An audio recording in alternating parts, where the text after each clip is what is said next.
Yo sé que el jueves es un día para la trampa y la joda, pero manténganse despiertos, el café les va a haber ayudado. Enrique Avogadro, muchos de ustedes lo conocen porque es una persona muy vinculada con, obviamente, las industrias creativas, con la cultura, y lo invitamos expresamente porque el tema de este mes, gracias, el tema mundial que en las 270 ciudades se va a tratar, es curator o curaduría. Y una de las grandes cosas que nos pasan es que con suerte tenemos un montón de ideas, pero después no sabemos tampoco muy bien cómo curarlas. O tenemos, como va a ser el caso de hoy, un montón de herramientas, porque Enrique generosamente nos va a compartir 10 herramientas, pero no sabemos muy bien cómo curarlas o cómo esas herramientas aplican mejor a un desafío que a otro. Entonces, Enrique nos va a dar una charla maravillosa y luego de esa charla vamos a hacer mover un poquito el marulo, o sea, esto, el cerebro. Y por eso están en mesas, porque cada mesa va a tener un desafío.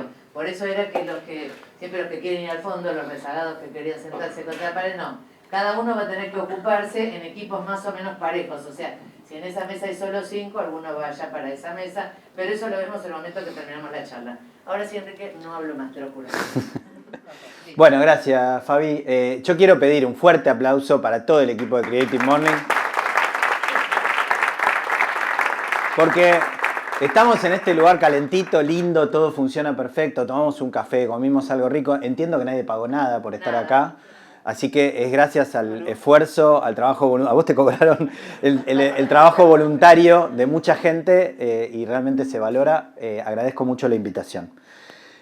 A mí me divierte mucho más la segunda parte, así que voy a tratar de meterle pata a la primera porque me divierte qué van a hacer ustedes con esto. No anuncio, sino una advertencia. Dormí muy mal anoche y no por irme de joda. Tuvimos un accidente en casa hace un tiempo y estamos todavía con nada, no murió nadie por suerte, pero fue un incendio y estamos todavía con el trauma post-incendio. Mi hija menor tuvo una mala noche y estuve acompañándola, así que estoy muy mal dormido. Por suerte me tomé ese café veloz como para meterle. La segunda advertencia es que no sé a qué hora termina, pero yo a las 12 en punto todos los viernes conduzco un ciclo de entrevistas gratuito que se llama Baikal Creativo Abierto. Hoy voy a charlar con Lore Vega, quizás la conozcan. Acá gentilmente me pusieron un aula, pero me van a ver que en algún momento desaparezco porque tengo que estar sentado frente a la compu. Vos te echamos de la sala 12 menos cuarto. Perfecto, para bien. Sacar una foto. Para llevarte con el fotógrafo y después... Mientras pueda estar a las 12 sentado con mi compu en algún lado, estoy bien. Bueno, yo les traje una charla que di un par de veces. Si alguien la vio, les pido disculpas. Creo que Julián por lo menos la vio porque lo hemos hecho en un encuentro presencial de Baikal. Y es una charla que armé a partir de un recorrido de muchos años en el mundo de las industrias creativas y la cultura. Fui ministro de Cultura en la Ciudad de Buenos Aires 6 años, fui viceministro de Cultura de la Argentina, fui subsecretario de Economía Creativa. Soy una persona grande, entonces tengo un recorrido largo. Viste que había sido importante lo que habías hecho en el gobierno. Lo que pasa es que siempre creo como Spinetta que mañana es mejor, que lo que viene. Entonces nunca me presento como ex nada porque me parece muy de loser. Pero quiero que hables de pulmón. Sí, al final hay algo de eso y de hecho lo traje pero más como ejercicio. Pero está en la presentación. Por favor, te lo pido. No seas ansiosa. Larga el micrófono, de hecho, porque ahora me toca hablar a mí. Ya está, no tenés que hablar más vos. Suficiente. Bien. Bueno, entonces lo que les voy a proponer es, por un lado, que me acompañen en la hipótesis central no solo de la charla, sino de parte de mi trabajo. Y la hipótesis central es que las industrias creativas van más rápido que el resto. Viven en estado de disrupción. Se enfrentan a los cambios antes que otros sectores y al enfrentarse a los cambios tienen que resolverlos sin manuales, porque llegan primero. Una historia que conocemos todos, la de la música, por ejemplo. Acá hay gente que junto conmigo seguramente llegó a tener cassettes, ni hablar después de los CDs. Y sin embargo hoy tengo acá en el bolsillo toda la música. Pero los jugadores no son los mismos que estaban entonces. Se durmió, después se pusieron un poco a tiro, pero la verdad es que los jugadores de entonces se durmieron y aparecieron por la ventana los bárbaros que habitualmente aparecen con el cambio, ¿no? Entonces, lo que planteo en esta charla es que si uno estudia las industrias creativas, puede extraer de ellas lecciones que van a ser útiles para aplicar a cualquier proyecto, cualquier emprendimiento, sea profesional o incluso personal. De hecho, esta entrevista que hacemos los días viernes, yo la enfoco mucho en eso. Me interesa ver el proceso creativo, el recorrido de las personas que traemos. La semana pasada estuvo Gastón Pauls, pero lo que me interesa más es qué lecciones podemos extraer de ellos que nos puedan servir para nuestros proyectos, nuestros emprendimientos. Entonces, lo que intenté hacer con esta charla es apagar la presentación. No, estoy haciendo macanas, no. Lo que intenté hacer con esta charla ahí va, es este, ¿no? Ese es el del costado. Y en algún lado que hay como la estrella de la muerte, hay que pegarle de lleno. Es, resumiendo en 3 movimientos principales, traerles esta hipótesis de trabajo.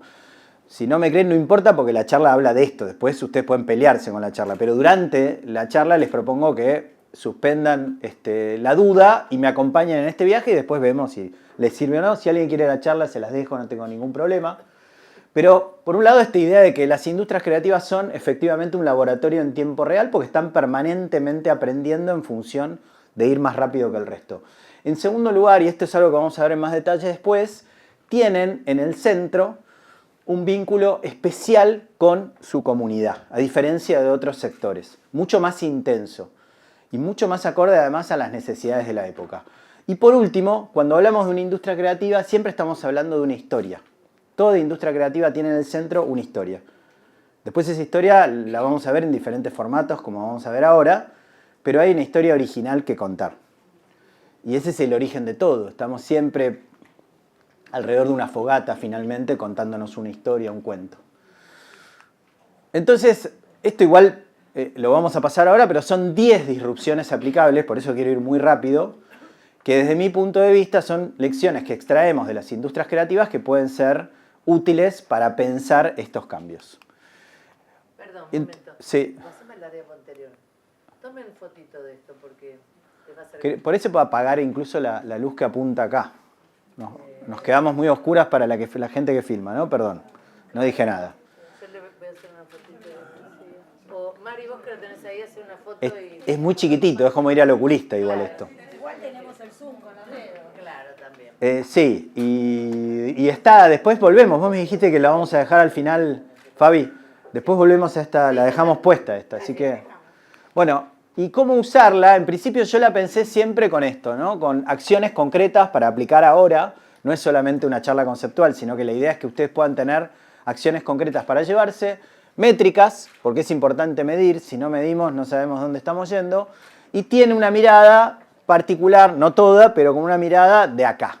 Porque somos de acá, efectivamente. Vamos por la primera, entonces.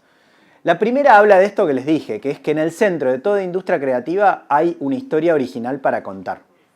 Una historia única, una historia que solamente se nos puede ocurrir a nosotros, porque nuestra historia de vida no es copiable. Todo lo demás sí, pero somos quienes somos, fuimos educados de la forma que fuimos educados, en un lugar determinado, en un tiempo determinado, y todo eso es el material desde el cual construimos después esta historia original.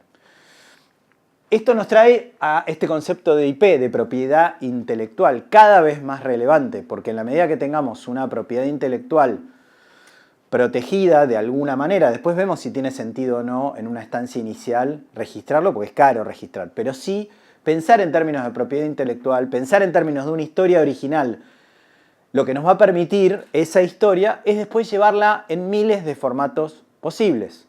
Hoy, una historia es al mismo tiempo un cuento, un podcast, una serie, puede ser una muestra interactiva, puede ser una ópera. Hasta hace muy poco en el Colón estaba una ópera de Ariana Harwicz, una escritora argentina extraordinaria, que alguien adaptó su libro, y creo que ella misma lo adaptó, y lo llevó a convertirlo en una ópera contemporánea en el Teatro Colón.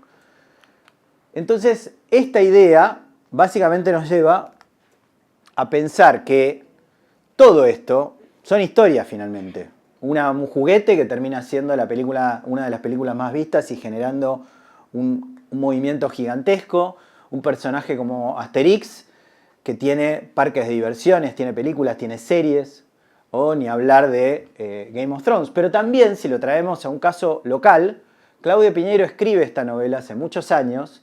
Esta novela es adaptada en una, no me acuerdo si película o serie, creo que película muy exitosa, La viuda de los jueves, y muchos años después en México compran los derechos y la vuelven a adaptar como Las viudas de los jueves, esta vez para Netflix. Entonces fíjense cómo, Claudia también estuvo en Baikal Creativo, cómo este contenido, esta historia original, termina teniendo una vida muchísimo más larga a lo largo del camino. Y, digamos, en términos de métricas, hay miles de casos, por eso les digo, son 10, y yo quiero ir muy rápido para llegar a los ejercicios.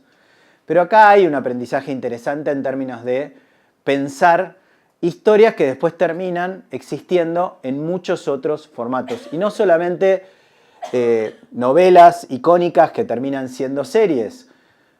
Por ejemplo, el caso mexicano, digamos, donde un podcast de crímenes reales termina expandiéndose a giras presenciales multitudinarias, libros, una serie documental. Tuvimos también en Baikal Creativo una entrevista con Oscar Carnicero, mexicano, en realidad español, que vive en México. Y él es el responsable de Mentiras, un musical gigantesco en México en este momento, que apareció, inició su recorrido como un musical independiente. Fue tan exitoso que hoy Mentiras es algo así como 15 formatos diferentes. Sigue el musical, pero también hacen una gira de estadios, hicieron una serie para Amazon, tienen Mentiras drag, que hacen con artistas drag, tienen miles de formatos alrededor de una misma IP. Entonces, en términos de accionables, para proponerles como juego qué hacer a partir de este primer factor, por un lado pensar en términos de nuestra Biblia de IP. Biblia, como saben, los que trabajan en la industria audiovisual, es justamente el universo narrativo central que tiene todo, los personajes, los valores, los conflictos, el mundo. Y esa Biblia, digamos, de nuestro proyecto, puede ser un proyecto, podemos ser nosotros mismos, es una época también de marcas personales.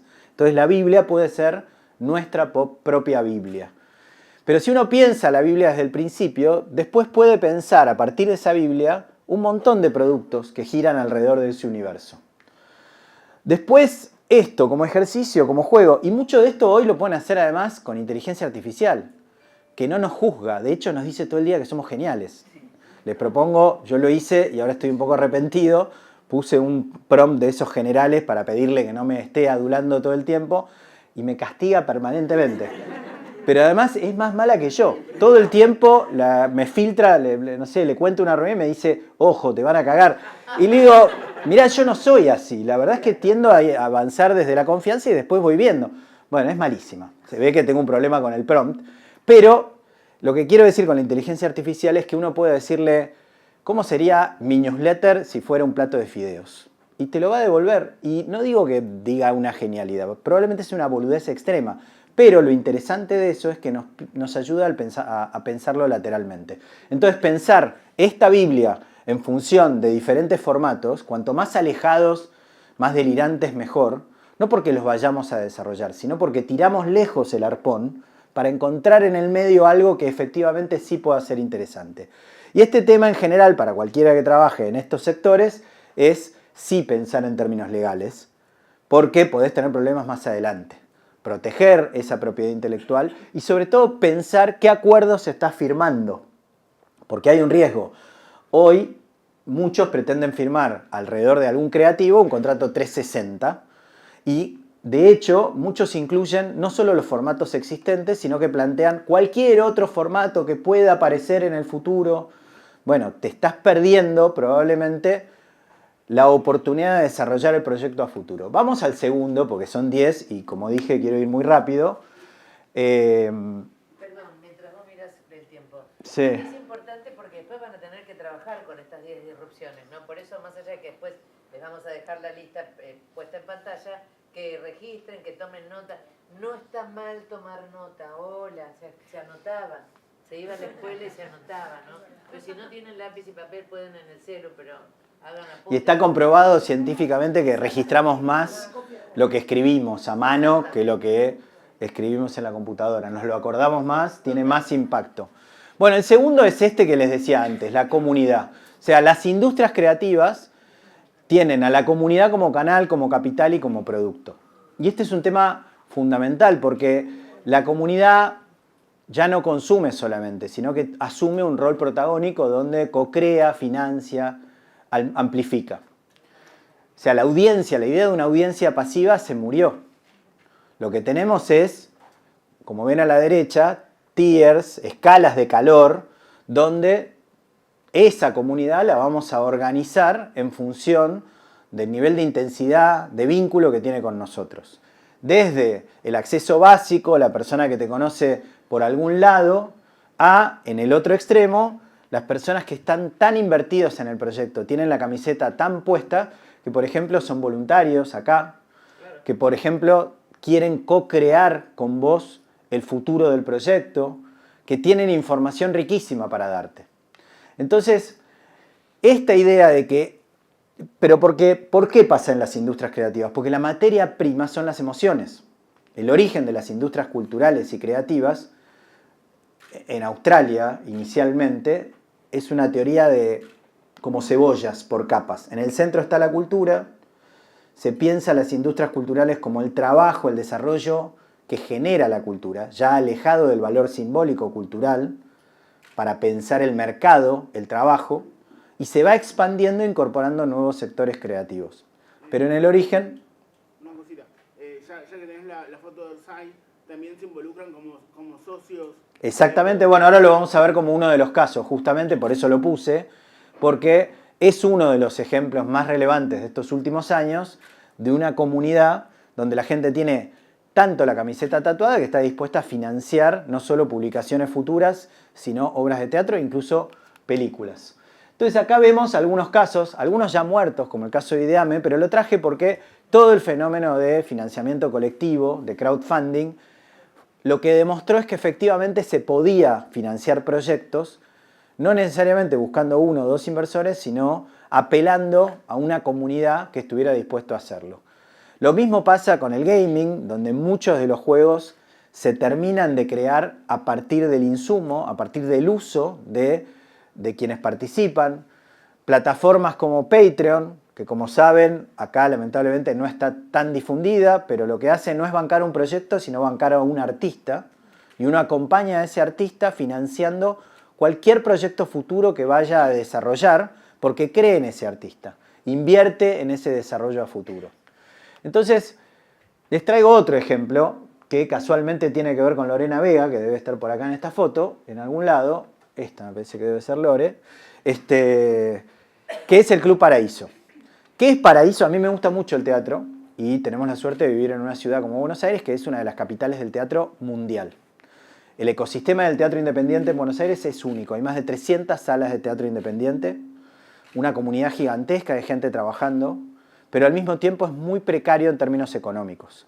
De hecho, nadie gana plata en el teatro independiente. Todo el mundo pone trabajo, esfuerzo, pero es muy difícil ganar dinero y a pesar de que hay algunos pocos apoyos públicos para el sector, eso no hace rentable la actividad. Aparece Paraíso hace ya un par de años, que fue una idea genial, porque básicamente se juntaron muchas de las personas con un recorrido amplísimo en este circuito, además de Lore Vega, Las Piel de Lava, bueno, hay muchísima gente, ahí está, lo veo Ignacio Sánchez Mestre, muchísima gente con un recorrido en el universo del teatro independiente, y lo que dijeron es, nosotros tenemos una comunidad que nos sigue hace muchos años. ¿Qué pasa si nos juntamos y le proponemos a esa comunidad ser socias de este club? Yo fui socio los primeros 2-3 años. Básicamente lo que haces es pagar una membresía anual y con esa plata lo que ellos hacen es producir 10 obras a lo largo del año. Se escapan del circuito público, se escapan de la necesidad de tener que pedirle plata a las distintas instancias, se escapan de esa precariedad que mencionábamos antes, tienen los recursos para poder preproducir y obviamente lo que ofrecen a cambio es esta idea del espacio de encuentro, la co-creación. La membresía además te da la posibilidad de ir a fiestas, ir a un bingo, ir al desmonte de una obra, que es cuando termina, quedarte charlando con quienes trabajan en la obra.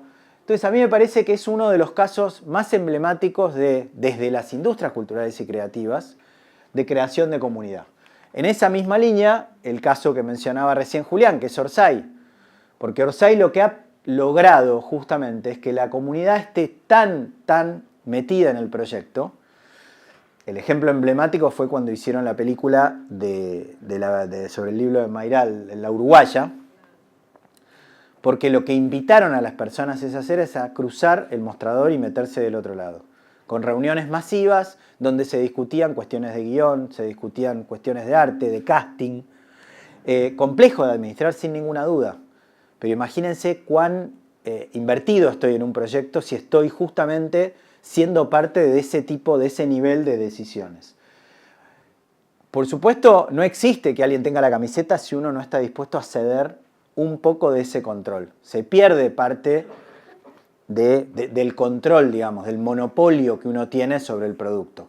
Pero a cambio lo que gana es una inteligencia colectiva, que es mucho más potente que la inteligencia individual.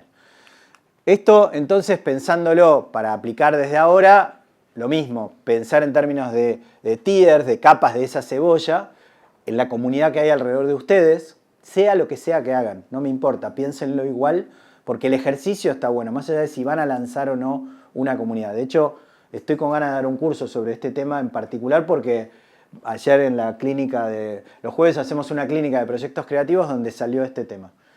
Esto es el problema de Microsoft, habitualmente.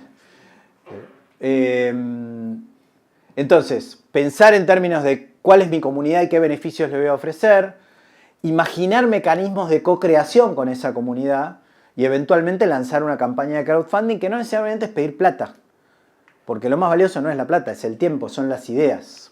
Vamos al tercero, son 10, así que le vamos a meter pata. El tercero que nos traen las industrias creativas es esta idea de la fortaleza de la identidad. Porque de vuelta, si en la vieja globalización todo el mundo quería tener el mismo McDonald's, el mismo Starbucks, en la nueva globalización pasa algo muy interesante, que es que aquello que es original, que es único, que es de un lugar, es mucho más interesante. ¿Por qué en el Eternauta, que triunfó en el mundo entero, están jugando al truco y puteando en argentino? Porque es raro, ¿cómo viaja eso en un país que no? Bueno, porque lo que uno ve es el color local. Lo que le interesa es eso, para ver algo pasteurizado, que es igual en todos lados, que también está, no es que no haya un mercado para eso. Pero lo que quiero plantear es que efectivamente aquello que tiene a la identidad en el centro, tiene una oportunidad. Porque lo genérico es invisible y es un mercado saturado. Entonces, tener esa capacidad de explorar, tener el mapa, tener la brújula y la curiosidad de salir a buscar aquello que en este lugar en particular es único, no necesariamente para ponerlo al frente. Yo no hablo de todo tiene que ser súper telúrico. Porque después cada uno incorpora al territorio de la manera que le incorpora. No todos los artistas jujeños van a tener al Cerro de los Siete Colores en sus obras, pero son jujeños. Tienen, incluso peleándose con el origen, van a aparecer con una obra única y particular. Entonces, acá hay una oportunidad para trabajar y casos hay muchísimos en el mundo entero. La gastronomía tiene mucho, naturalmente, el boom de la gastronomía, porque lo que queremos justamente es conectarnos. La gastronomía nos remite a emociones primarias, profundas, a recuerdos que tenemos. Nos acordamos de los viajes por lo que comimos. Y ejemplos emblemáticos, ¿no?, de territorios que uno los imagina directamente ligados a determinados productos. La gastronomía en Francia, la artesanía en Japón, ¿no es cierto, Facundo? Ahí un experto. O, esto me parece un caso súper interesante porque los daneses tienen este concepto de un modo de vida, no sé ni cómo se pronuncia, hygge o algo por el estilo. Hygge, gracias. Hygge, bien, muy bien, ahí.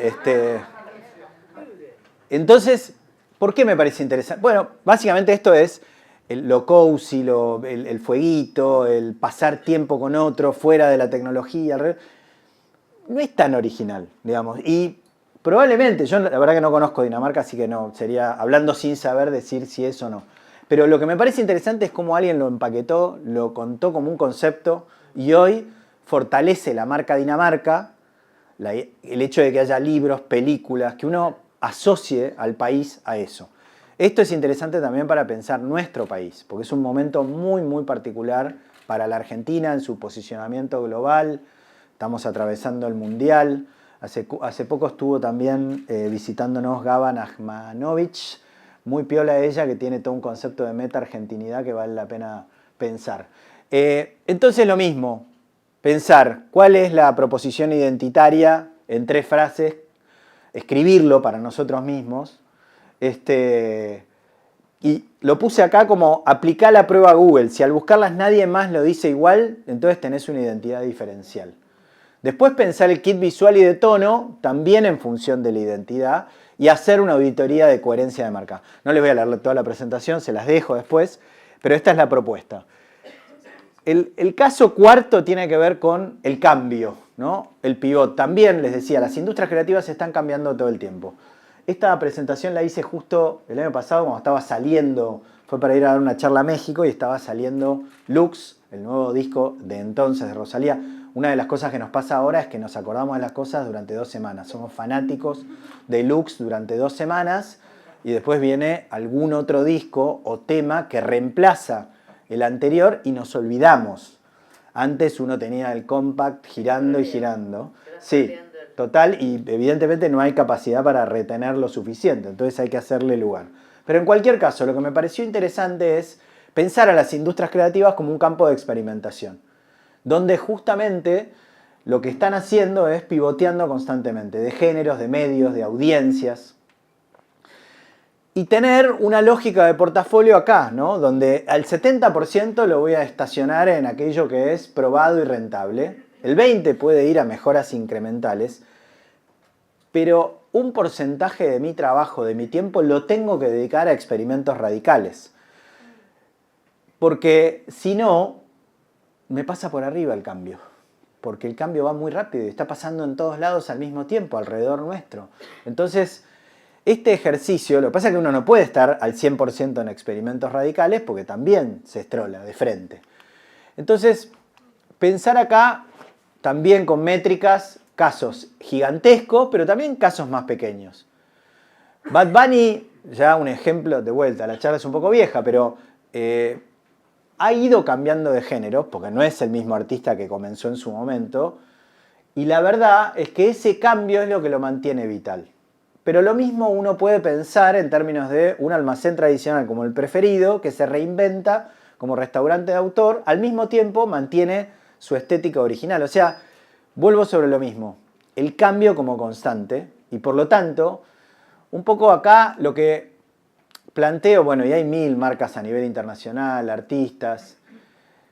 Lo que digo es que si la reinvención es una de las características de las industrias creativas, ¿de qué manera podemos aplicar en nuestro manual esta reinvención? Bueno, acá les propongo la idea de un experimento trimestral obligatorio, la idea de mantener un presupuesto exploratorio que pueda eventualmente escalar, o sea, un 10-15% de recursos a proyectos experimentales, por supuesto con KPIs claros, con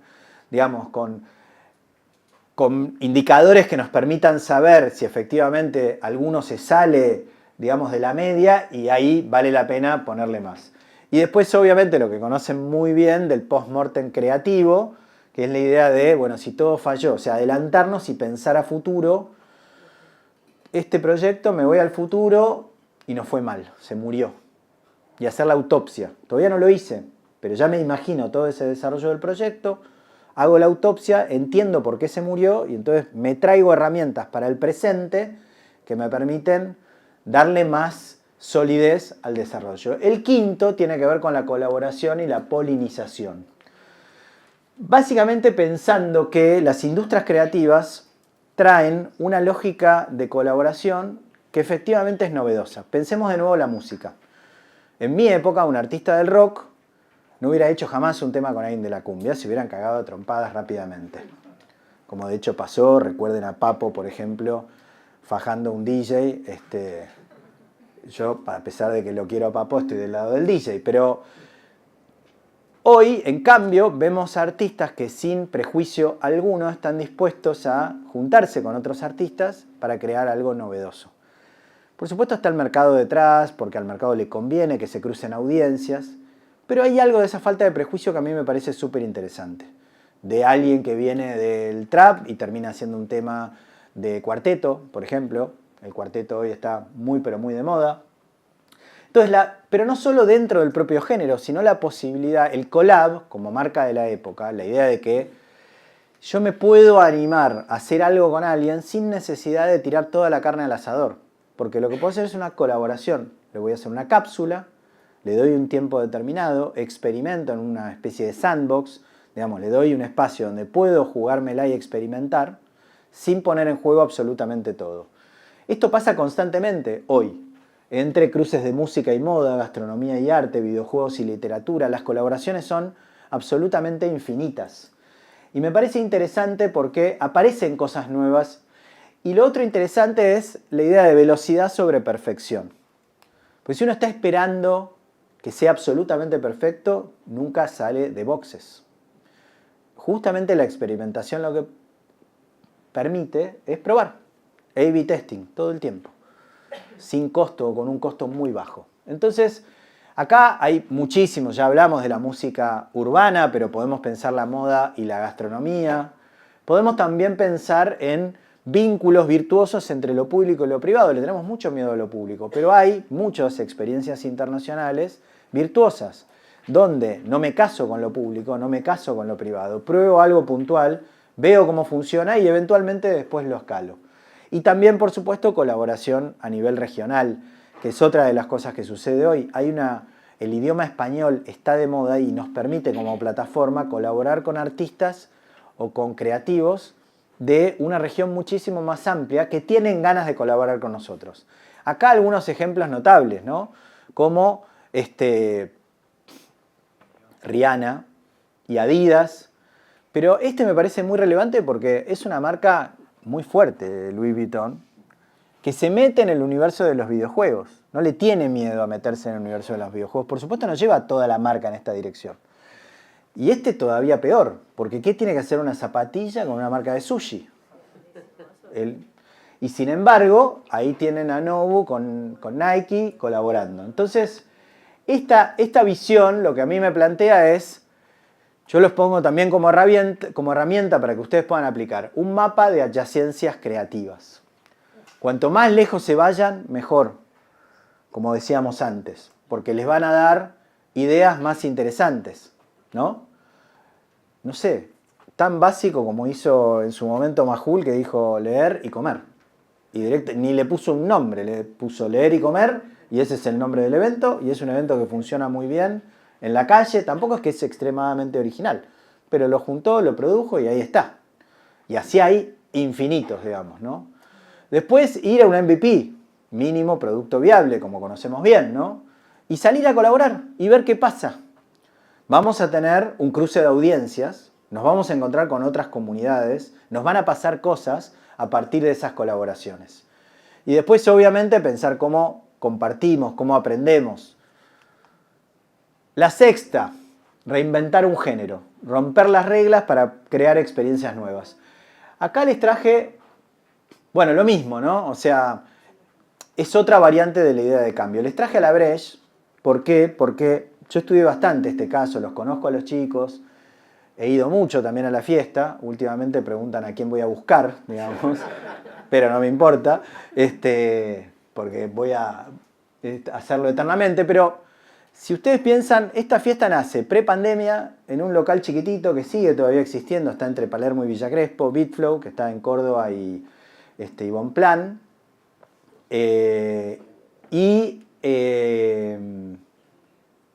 ¿Por qué inventan la fiesta? Yo hablé mucho con ellos y después uno lo puede ver en entrevistas, los tuvimos también en Baikal Creativo. Básicamente porque estaban hartos de la noche como era. En mi época, ir a bailar era un plomazo. Porque había que vestirse de determinada manera, porque nunca sabía si entrabas o no. A mí me rebotaban por petizo. Un señor además con actitudes bastante desagradables en la puerta. Había violencia en el aire. Y los pibes y pibas dijeron, basta, ¿por qué vamos a darle el poder al bolichero? Vamos a hacer nuestra fiesta, con nuestras reglas. Con gente que te trate bien, con cero prejuicio respecto a ropa, género, gustos musicales, en los lugares donde nosotros queremos hacerlo. Hoy la Breche es una fiesta que se hace en infinidad de países. Se hacen más de 100 ciudades en el mundo, tiene todas las semanas fiesta fija en Barcelona, en Madrid, en Estados Unidos. Ahora para el Mundial la están haciendo allá, pero también en Ibiza. De hecho, los compró un fondo. Y detrás de la Breche vinieron infinitas fiestas también. Polenta, R-Meneo. Hay enorme cantidad de fiestas. Yo la noche la recomiendo. ¿Esa es una mano para decir algo o estás como pidiendo? Decir que la Breche en pandemia era la única que hacía fiestas, no sé si se acuerdan. Innovaron muchísimo. A mí me tocó como ministro en su momento. Trabajé mucho con los chicos en justamente... ¿Sí? Que también ahora la Breche está en Ibiza y tienen como armaron la casa Breche. Sí, hay una casa, tienen una academia Breche, tienen un montón... Pero a lo que voy es, el origen para mí tiene que ver con esto, con no estar conforme con lo que está pasando y decidir cambiarlo. Eso es uno de los... Por eso lo planteé como una disrupción de las industrias creativas. Y es impresionante lo que han hecho. La noche no está en la presentación, pero yo lo propongo como un espacio de experimentación, porque hay menos reglas de juego, porque de noche pasan cosas. Y lo sugiero siempre, más allá del chiste, como un lugar para ir a ver qué está pasando. La cultura circula de noche, sobre todo la cultura más emergente, la que está en los bordes, la que al principio incomoda, la que no reconocemos. Gran parte del under aparece de noche y después llega al día, y al principio la gente la ve con miedo y después es el mainstream. Entonces, pero reinvención no es solamente en la noche. Hay gente que ha reinventado el teatro inmersivo o el cine de cadena que está muerto, que la gente que... Pero al mismo tiempo se abren, no en Argentina lamentablemente, muy pocos, pero hay cadenas de cine-arte que son impresionantes. Al cine como uno tiene ganas de ir al cine. Porque si vas a competir con el estar en el sillón tirado de tu casa, bueno, dame eso, dame una butaca de cuero, dame una barra donde tomar un trago antes de entrar, que sea un lugar al que me quiera vestir para ir, que sea un programa. Y dame una película clásica, dame algo que me genere eso. Está reinventando ese género y así con muchos otros sectores. Desde fiestas, bueno, esto ya también es viejo porque digo, el circuito inmersivo ha crecido muchísimo, o la música en vivo en lugares secretos, en formatos acústicos, etc. Y acá lo mismo, ir a reinventar y pensar un canvas antiformato, ¿no? Cambiar lo que hacemos, hacer MVPs y pensar también en precios dinámicos, ediciones limitadas, etc. Voy mucho más rápido para ver si llego a las últimas tres. El vivo es otro de los fenómenos de las industrias creativas, que parece paradójico, ¿no? Porque pandemia mediante, velocidad, tecnología, parecía que nadie más se quería encontrar. Y acá estamos. Ustedes vinieron, se tomaron la mañana del viernes, estamos conversando todos en cara a cara. ¿Por qué los shows en vivo agotan? Porque es lo único que no puedo reemplazar. ¿Estuviste o no estuviste? Después, por supuesto, nos vamos a sacar la fotito, Instagram, que todo el mundo sepa que estuvimos. Pero en el fondo, ¿estuviste o no estuviste? Porque lo demás lo tengo en el bolsillo, la música. Pero estar chivando, saltando como un loco en un recital, es algo que no se copia. Entonces, acá también hay algo para pensar de las industrias creativas para otros sectores, porque, digamos, pasa en todos los sectores de las industrias creativas, con experiencias en vivo que tienen un impacto muy potente. Pero a mí, como siempre, lo que me interesa pasa en el cómic, pasa en los carnavales. Yo tengo un newsletter, ahora vamos a hablar un poquito de eso, pero donde un número entero lo dediqué a carnavales, porque es un fenómeno increíble. Barranquilla, con Shakira a la cabeza, fue declarado el carnaval Patrimonio Inmaterial de la Humanidad. Entonces, acá lo mismo. Pensar al vivo para crear experiencias memorables. No hace falta estar estrictamente organizando o trabajando en el sector del entretenimiento para que el encuentro en vivo, el encuentro cara a cara, sea central en mi proyecto, en mi emprendimiento. En cualquier cosa que hagan ustedes, por supuesto, tiene que justificarse. No me hagan ir a hacer una fila, una cola. Tráeme algo que sea una experiencia memorable, que valga la pena juntarme. ¿Por qué hoy en el Parque Rivadavia están los chicos cambiando figuritas del Mundial? Se podría hacer probablemente en un mercado, debe haber además, no sé, porque yo no estoy en esa, pero debe haber algún mercado virtual para el intercambio de figuritas. Y sin embargo, ahí está, siempre hay un emprendedor. Ahí va, viste que iba a haber. Axe estaba el otro día haciendo una promoción con cambio de figuritas nada más. Bueno, por eso, pero piensen, ahora lo vamos a ver en una de la anteúltima. Bueno, la idea del patrimonio. Vamos llegando al final. El patrimonio es nuestra historia, como lo vimos antes. Esa historia es irreemplazable y tiene un valor enorme. Porque un recorrido, un provenance, no se puede copiar, no se puede inventar de un día para el otro. Esta foto es de un proyecto muy lindo y heroico que se llama CIFA, Centro de Investigación Histórica de la Fotografía Argentina, que un privado fundó una ONG para cuidar el patrimonio que, lamentablemente, en este país que no tiene memoria, el Estado no se ocupa de cuidar, que es el patrimonio fotográfico. Rescata material fotográfico del siglo XIX y el XX, lo exhibe, lo hace circular, etc. Y yo, que fui varias veces a visitarlo, Alfredo Schrur se llama, conversamos mucho, lo pienso como un héroe porque en ese patrimonio hay una riqueza infinita. Ustedes piensen, hay distintos archivos acá en Argentina, en talleres de rescate de patrimonio que se convierte en valor económico. Me pasé de largo. Ahí está. Corea hace una inversión enorme en su archivo fílmico, Europa en su patrimonio inmaterial. Este caso es interesante, es en Italia, una ciudad que se llama Vareggio, que tiene un carnaval desde el medioevo. Pero ¿por qué lo traigo? Porque es cómo convertir ese patrimonio en valor económico. Vareggio tiene el carnaval una vez por año, pero crearon no solo un museo del carnaval, sino un centro experiencial del carnaval.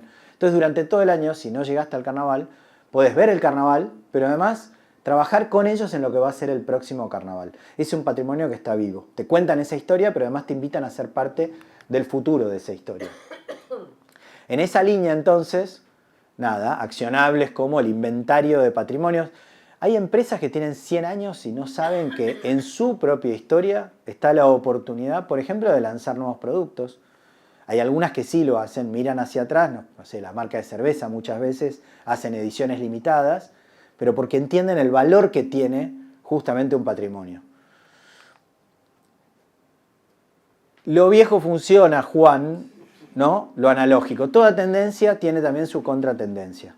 Entonces, yo escribí también en el newsletter uno dedicado a la fricción, el valor de la fricción, que hace juego con esto, que es la idea de que, si bien todos reclamamos cada vez menos clics para llegar a destino, esa es la fricción, cuanto menos fricción tengo se supone que voy a comprar más rápido, porque hay un riesgo de que si me pones más pasos me voy a ir. Al mismo tiempo valoramos mucho el contacto cara a cara, el encuentro humano. En mi casa tenemos un ritual a la noche para cenar, tenemos una bandeja de vinilo, entonces mis hijas, tengo una de 10 y una de 7, se pelean para ver quién pone el disco, quién lo da vuelta, lo sacan del sobre, apoyan la púa, que es muy distinto a que hay poner en Spotify y que incluso el algoritmo ponga el próximo tema. La fritura del disco, la experiencia de la materialidad que trae, el hecho de que se acaba y queda girando o que por ahí está rayado. Y esto mismo pasa con los juegos de mesa. Pasa también en casa, para que no vean tele libremente y sobre todo YouTube, que es un peligro, lo que hicimos fue recuperar una bandeja de DVDs, tienen una cantidad de películas determinadas y pueden elegir de esa lista, pero de vuelta es un producto físico, no es que van a entrar al infinito de YouTube a terminar armando una bomba nuclear, digamos, en un tutorial, ¿no?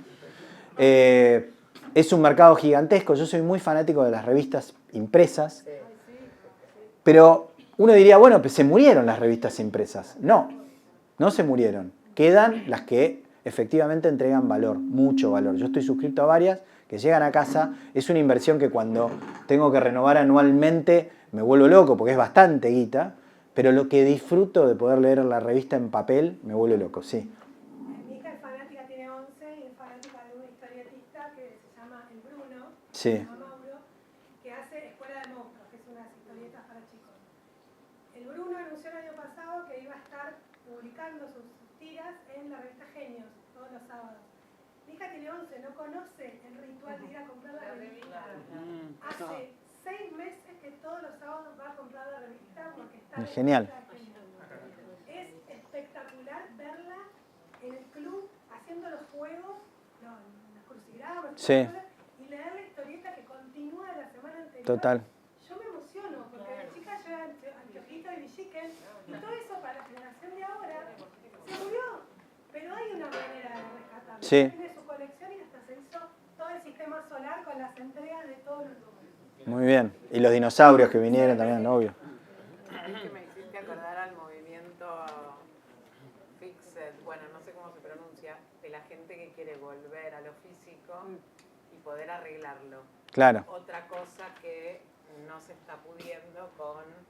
Pero hay clubes de reparación donde se juntan justamente a reparar viejos artefactos, a la idea de que la economía circular, ¿no? Exacto. Sí, buenísimo, absolutamente. Sí, tiene que ver con eso, con el formato clásico. Exactamente.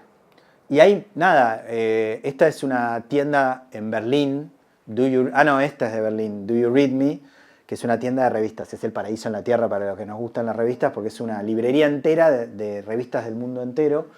La Monocle, que es una revista extraordinaria, tiene podcasts que son gratuitos y uno de ellos se llama The Stack y está dedicado a las revistas impresas, semanal. Un podcast semanal que habla de revistas. Alucinante. Bueno, ferias de vinilo, etc. Acá algunas ideas de cómo capitalizar la nostalgia, justamente a partir de rituales, ¿no? La idea de ritualización es fundamental. Fíjense cómo hacen juego las distintas disrupciones que fuimos hablando, porque esto también, si uno lo monta sobre una comunidad, tiene una potencia gigantesca. Y la última tiene que ver con los datos, con la tecnología. Yo no estoy peleado con la tecnología en absoluto, la uso de manera constante. Soy un fanático de las automatizaciones. Ahora en Cloud Cowork estoy experimentando cosas increíbles. Tiene sus dilemas también eso, pero digo, aprovechemos también la época y las industrias creativas trabajan con los datos también al servicio de la curaduría. Ejemplos del mundo entero que conocemos bien, desde el rap de Spotify a la IA generativa, pasando por proyectos educativos y una idea de cómo hacerlo. Voy muy rápido porque quería llegar hasta el final. Acá hay un tablero de KPIs para que los datos efectivamente sean parte de este proceso de experimentación y no sea simplemente un análisis conceptual teórico. Y para terminar, yo hago un ejercicio semanal alrededor de este tema. Tengo un newsletter que se llama Pulmón Creativo, que es el nombre también de mi consultora. Ese nombre viene de pensar a América Latina como el pulmón cultural y creativo del mundo. Por eso se llama Pulmón Creativo. Por Dios, suscríbanse. Es gratuito. Todo lo que tengo para decir. ¿Y por qué lo traigo? Porque justamente una vez por semana hago este ejercicio de pensar la disrupción de las industrias creativas ligada a diferentes industrias. Desde el turismo al financiamiento de las industrias creativas, cultura y salud. De hecho, a partir de este newsletter di varias conferencias sobre cultura y salud y ahora estamos preparando un proyecto muy grande desde la consultora para una de las principales empresas de salud. ¿Cómo impacta la cultura en el mundo del real estate? ¿Cómo la idea de habitar con sentido? Porque se hacen cosas cada vez más feas. Esto parte de una reflexión en mi barrio, en Chacarita, del barrio Parque Los Andes. La economía, todo esto está en internet, es gratuito, lo pueden leer para atrás. Está en Substack el newsletter. ¿Cómo te suscribís al newsletter? Ahora lo pongo al final, pero quiero decir, en realidad lo muestro porque es un ejercicio que yo hago de manera constante. Mañana tengo que publicarlo, está bastante verde el número de mañana, es una exigencia que me impuse, pero que disfruto enormemente y me mantiene muy despierto pensando en el trabajo del día a día, pero aplicado a diferentes sectores. El caso coreano, el tema de la noche que mencionábamos antes, la idea de la gastronomía. Esto es viejo, son newsletters del año pasado, pero todo el tema de ficciones verticales cuando salió, creo que es de junio del año pasado, el tema de las revistas que mencionábamos. Y está todo, de alguna manera, para mí es la aplicación práctica de la charla que acabamos de ver, el ejercicio que hago todas las semanas, la idea de que efectivamente, esto ya es este año, digamos, fui a ver las muestras de realidad inmersiva y son realmente notables. Y más allá de si el contenido está bueno o no, marca un antes y un después en cómo contar historias. Este es el que les decía, el valor de la fricción. En un mundo obsesionado con eliminar todo roce e incomodidad, lo analógico vuelve para darnos algo distinto. Bueno, santo patrono Rick Rubin, hicimos hace poco en Baikal un curso sobre su libro, The Creative Act. Estos ya son los últimos.